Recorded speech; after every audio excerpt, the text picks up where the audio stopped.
nous achetons 17% de notre gaz à la Russie. Est-ce qu'on peut faire sans?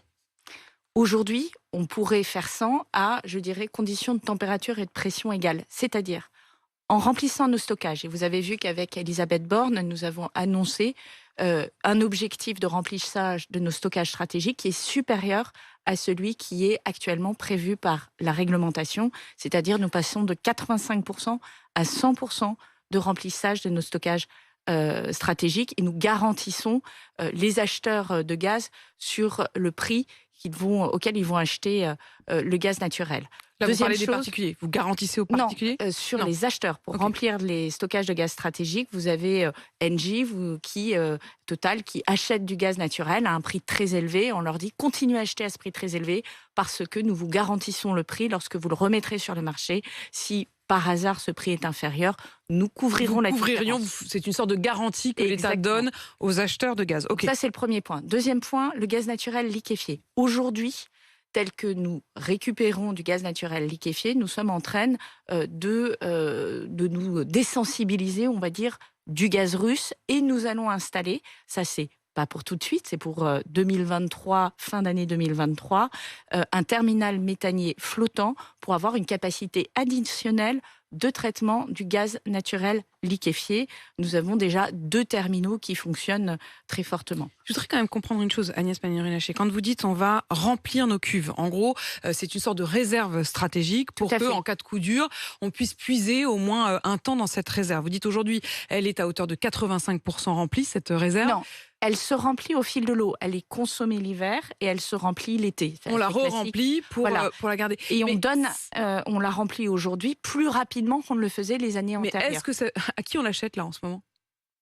On achète essentiellement du gaz naturel liquéfié. On achète aux Norvégiens, on achète aux Algériens, on achète aux Espagnols qui aujourd'hui sont capables En ce moment là, pour faire monter... c'est ce que je vous dis. Aux Américains, aux mais Canadiens. pas aux Russes. Les Russes, eux, continuent à livrer dans le cadre de leur contrat long terme. Mais là, vous n'avez pas augmenté, en attendant, dans la perspective d'en acheter moins, vous n'avez pas augmenté vos commandes russes? Non, on n'a pas augmenté nos commandes russes parce que nous avons des contrats long terme. Et c'est ces contrats que nous utilisons. Donc ces contrats, il n'y a pas du supplémentaire. Les Russes ont arrêté de vendre du gaz naturel sur le marché libre. Ils continuent à vendre du gaz naturel. À honorer leurs commandes qui étaient déjà prévues. Si je vous pose cette question quand même, Madame la Ministre, c'est parce que l'Allemagne, on se rend compte du paradoxe fou, c'est que l'Allemagne n'a jamais autant acheté, paradoxalement, de gaz aux Russes qu'au tout début de la guerre en Ukraine. C'est-à-dire que justement, dans la perspective et dans l'angoisse de se retrouver un jour manquant, ils ont re-rempli dans l'urgence leur cuve de gaz en l'achetant aux Russes.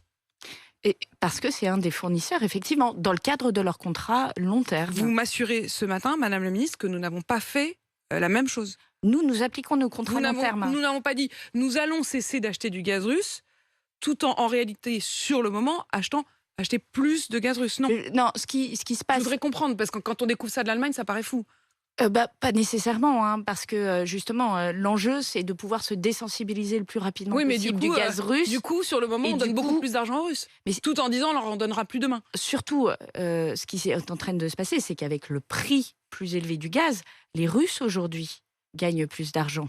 Et c'est pareil pour le carburant. Et c'est bien tout l'enjeu de se désensibiliser de l'achat de gaz et du carburant vis-à-vis des Russes. C'est qu'avec des quantités plus petites livrées, ils gagnent plus d'argent parce que les prix ont énormément augmenté. Donc tout l'enjeu, c'est de réduire cette dépendance de l'Europe vis-à-vis du gaz russe. Après, vous le savez comme moi, la France a une dépendance à hauteur de 17%, l'Allemagne c'est beaucoup plus élevé, la Pologne c'est encore plus élevé. En fait, plus vous vous rapprochez de la Russie, plus c'est élevé, et donc plus l'exercice est difficile pour ces pays de l'Est européen.